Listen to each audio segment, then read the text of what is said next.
উম্মতকে আল্লাহ জিজ্ঞেস করবেন, এ নূহের উম্মতেরা, তোমাদের নবী নূহ কি দাওয়াত পৌঁছিয়েছে? নূহের উম্মত বলবে, না আল্লাহ, আমাদের কাছে কোনো সতর্ককারী আসে নাই, কোনো নবী টবি আসে নাই, কোনো দাওয়াতও আমরা পাই নাই, আপনারাও চিনি নাই, জান্নাতও চিনি নাই, জাহান্নামও চিনি নাই। নূহ আলাইহিস সালাম বিপদে পড়ে যাবেন।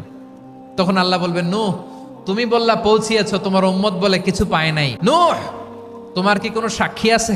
নূহ আলাইহিস সালাম বলবেন, আছে। কে? উম্মতে মুহাম্মাদি। তখন আমরা বলবো, আল্লাহ, আল্লাহর নবী নূহ আলাইহিস সালাম তিনি আপনি যা যা বলেছেন ঠিক তা তা তার উম্মতের কাছে পৌঁছে দিয়েছে। এবার নূহের উম্মতের সাথে আমাদের ঝগড়া লাগবে। তারা বলবে, তোমরা আসছো আমাদের হাজার হাজার বছর পরে, তোমরা কি করে জানলা? তোমাদের সাক্ষী ধর্তব্য হবে না? আমরা বলবো, আমাদের কোরআনে তোমাদের নবীর কথা আল্লাহ আমাদেরকে জানিয়েছেন, দিন রাত এক করে তোমাদের কাছে তিনি দাওয়াত পৌঁছেছেন। তোমরা কানের মধ্যে হাত দিয়ে রাখতা, চেহারাটা কাপড় দিয়ে ঢেকে রাখতা, আল্লাহর নবী নূহকে পিটিয়ে ছালা দিয়ে পেঁচিয়ে তোমরা পাহাড়ে রেখে আসতা, সব আমরা জানি।